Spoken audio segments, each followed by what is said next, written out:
नमस्कार, मी प्रकाश. आपण बघत आहात लोकसभेचा रणसंग्राम.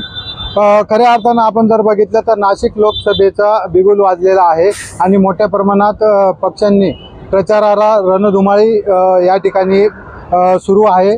प्रत्येक विविध पक्षांची. त्याच अनुषंगाने आपण नाशिकचा विचार केला तर प्रभू श्रीरामचंद्राच्या पदस्पर्शाने पावन झालेली नाशिक नगरी आहे आणि त्यातच आपण जर बघितलं तर सातपूरचा विचार केला तर यंत्रभूमी म्हणून यंत्रभूमी आणि कर्मभूमी असं संबोधलं जातं या सातपूर नगरीला.